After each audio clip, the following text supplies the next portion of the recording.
So many questions I want to ask. I don't dominate you fast. So many I want to ask. So is there a way to be financially free just by saying I'm going to earn more every year as opposed to investing every year? Can you do it without investing at all, or do you have to invest?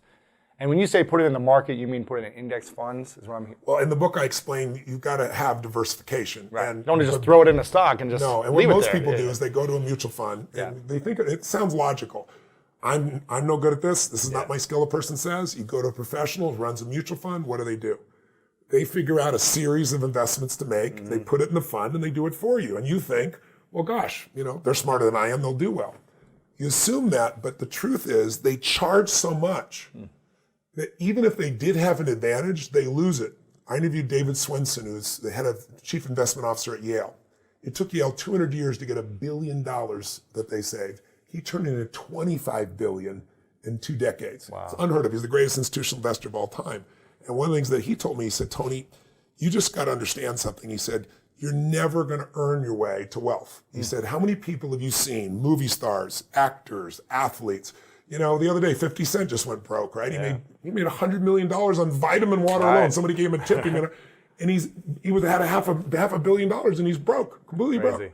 Mike Tyson made $500 million and went broke. Yeah. You can understand that a little bit. Yeah, I think it's 78% of NFL players go bankrupt 2 years after they retire. Correct. And the average lifespan of an NFL player is 3.5 years. So these guys work their whole life. They go through these rough injuries and they don't know how to invest. So the answer is you can make a fortune. Elton John didn't go bankrupt because it's different rules in England, but he got in trouble. Who I just saw the other day is, what's his name? The Pirates of the Caribbean. What's his name? Johnny Depp? Johnny Depp. Yeah. Johnny Depp's going bankrupt right now. Really? Johnny Depp. He's making like 20, 30 million a year. Yeah, Johnny Depp was worth $700 million, $750 million. He's on the verge of bankruptcy right now, can't pay his bills. He was paying $30,000 a month on wine alone, right? My gosh. He spent $3 million to take Hunter Thompson's body, burn it, put the dust into this giant cannon and shoot his dust into space, $3 million. It doesn't matter how much money you earn, you can always get rid of it and lose it. Buy an island and watch how quick it disappears. Right? Exactly. So what I show people is, what you really want to do is create an income for life without working. Mm-hmm. The goal, if you own a business, and I would assume a lot of your viewers are business owners or getting started in business, no matter how good you are in business, think about this. The one universal rule that idiots in finance know is diversification. It's the only free lunch. You've got to diversify. Because if you put all your eggs in one basket, no matter how good the basket is, one day that real estate market, that stock market, that bond market, that collectibles market, whatever you invest in, Ray Dalio showed me statistically, it'll drop 50 to 70% on a day. Now, if you're later in life when that happens, it's over for you. Right. So you have to diversify, and yet most people, they know real estate, so they do it, or they know stocks, so they do it, or they grew up with their parents flipping things, and it's the wrong thing to do. Mm-hmm. So you've got to diversify in order for you to be able to truly succeed, and that's why when you own a business, if you put all your money in your business, which is what most of us do naturally, a lot of risk. You put all your eggs in one basket, and there's things that can happen. I mean, let's say you spent 20 years and you figured out how to put together the ultimate map, and you remember Garmin came out with this thing called the TomTom. I don't know if you remember. You used to put on your, are you old enough to remember that? You used to put on your phone? Or you used to put on your dash. Cost $100. It was a breakthrough. They were making like 100 million or something. They were. 6 months later, what happened?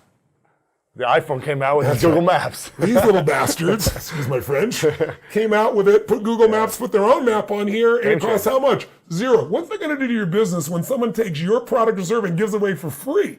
So I always tell people, competition happens, technology happens. What you must do is have a second business with no moving parts, no people, no time. Maybe it takes you 3 days a year for 2 or 3 hours after you've read the book. You put it in place and you measure it 2 or 3 times a year. That's it.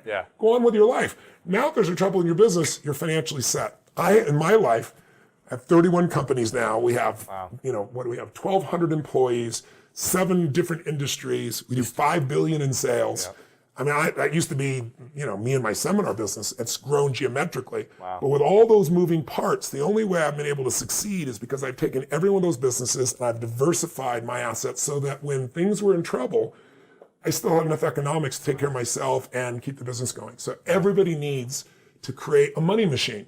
that works while you sleep, that doesn't have moving parts, and that's what this is really about. You have a great cartoon in the book where there's a kid asking his father, something about like, how do you invest your money, or how's the stock market work? And he says, you put your money in at the peak, it starts to go down and lose money, and so you get scared and you take it out, and then someone smarter than you makes all the money. Something like that. So and I've done that in the past, where I put my money in somewhere high, it went down, and I was like, oh, I just lost a bunch of money. Let me take it out.